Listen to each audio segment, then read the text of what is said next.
ఇలాంటి సీన్స్ ఎక్కడ జరుగుతున్నాయా సినిమాలో కంటే ఎక్కువగా? అయితే కొంతమంది ఏఐ వీడియోస్ అని పెడుతున్నారు, బట్ ఇది చర్చలో జరుగుతున్న విషయాలు కాబట్టి నేను అనుకుంటాను ఏఐ తోటి కంపోజ్ చేయదేమో అని నేను అనుకుంటాను. వరంగల్ నుంచి సోలమన్ గారు అనే ఒక బ్రదర్ ఈ వీడియో చూపించి కొన్ని విషయాలు మాట్లాడారండి. ఆయన మాట్లాడిన మాటలు చూస్తే ఒక 2వ తరగతి పిల్లోడు గుర్తొచ్చి భలే ఆశ్చర్యం వేసింది.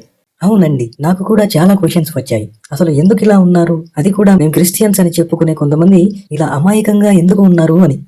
ఎస్, నాకు వచ్చిన క్వశ్చన్స్ ఏంటి అంటే, సోల్మోన్ గారు మీరు ఈ వీడియో కేవలం యూట్యూబ్లోకి ఏదో ఒక వీడియో రిలీజ్ చేసేయాలి ఈ రోజు అనే పర్పస్తో చేసిన వీడియోనా, లేదా నిజంగానే మీకు ఆ వీడియో రియల్ అని నమ్మి చేశారా అనేది మాకు కొంచెం అర్థం కావాల్సి ఉందండి. ఇంకా విచిత్రం ఏమిటంటే ఆ వీడియోలో సోలమోన్ గారే తనంతట తాను చెబుతున్నారు కూడా. ఆ వీడియోని చాలా మంది ఇది ఏఐ వీడియో అని అంటున్నారు. అయితే నేను అనుకోవడం ఇది చర్చ్ లో జరుగుతున్న విషయాలు కాబట్టి ఏఐతో చేసి ఉండకపోవచ్చు అనుకుంటున్నాను అన్నారు. Exactly sir, with all due respect, మా ఉద్దేశం మిమ్మల్ని ఇన్సల్ట్ చేయడం కానీ మిమ్మల్ని తప్పుగా చిత్రీకరించాలని కానీ ఏమాత్రం కాదు. కానీ మీరు నమ్మే విధానాన్ని క్వశ్చన్ చేయడం మాత్రమే. సో మిమ్మల్ని చూస్తే 2వ తరగతి పిల్లోడు అనాలా ఆర్ ఏమనాలో అర్థం కావట్లేదు నిజంగా. ఎందుకంటే మీరు నిజంగా క్రిస్టియానిటీ అనే నేమ్ చెప్పుకొని మోసాలు చేసే వారిని ఎక్కడా కూడా చూడలేదా? ఒక పెద్ద హాల్ ని పెట్టుకుని ఇది చర్చ్ అనే నేమ్ పెట్టేసి అందులో ఇక ఎలాంటి పనులు చేసినా అవి ఖచ్చితంగా రైట్ అయిపోతాయనే భ్రమలో ఉన్నారు మీరు. నిజంగా చెప్పండి, మాకు చాలా చాలా క్వశ్చన్స్ వస్తున్నాయండి మీ పైన. ఐదర్ మీరు ఒకటి ఈ లోకం ఎక్కువగా తెలియని అమాయకులైనా అయి ఉండాలి, 2 బైబిల్లో ఉన్న విషయాలపైన అంత అవగాహన అయినా లేకుండా ఉండి ఉండాలి,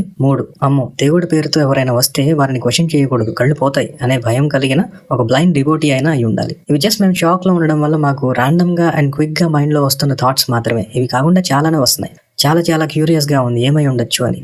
ఎందుకు ఇలా వస్తున్నాయంటే ఇందులో నేను 2 ఆస్పెక్ట్స్ లో మాట్లాడాలండి, బట్ మనకి టైం ఎక్కువ లేదు కాబట్టి ఒకదాని గురించి షేర్ చేస్తాను. బయట క్రిస్టియానిటీ అనే నేమ్ చెప్పుకొని లక్షల్లో జనాల్ని మోసం చేసేవాళ్ళు పుట్టగొడుగుల్లా పుట్టుకొచ్చిన ఈ రోజుల్లో మీరు ఇలా చర్చ్ లో తీశారు కాబట్టి ఏఐ అయి ఉండకపోవచ్చు అని మాట్లాడమే షాక్ కి గురి చేస్తుంది. ఫేక్ మిరకిల్స్ చేస్తూ దొరికిపోయిన పాస్టర్స్ ని ఎంతమందిని చూడలేదండి ఆన్లైన్ లో ఈ కాలంలో.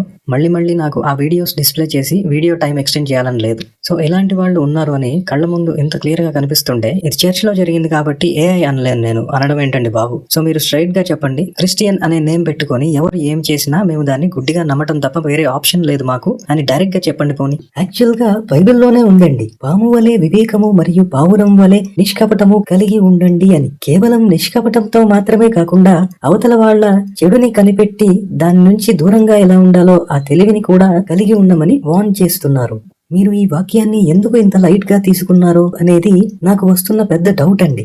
ఎస్, మీరు మా వీడియోకి ఖచ్చితంగా రెస్పాండ్ అయ్యి మీ ఆన్సర్ ని తెలియజేయాలని మా విన్నపం అండి. అసలు దొంగ బోధకుల మీద మీ అభిప్రాయాన్ని తెలియజేయండి అండ్ మోసాలు చేసే వాళ్ళ నుండి క్రిస్టియన్స్ ని కాపాడడానికి ఏం చేయాలో మీ ఒపీనియన్ ని చెప్పండి దయచేసి.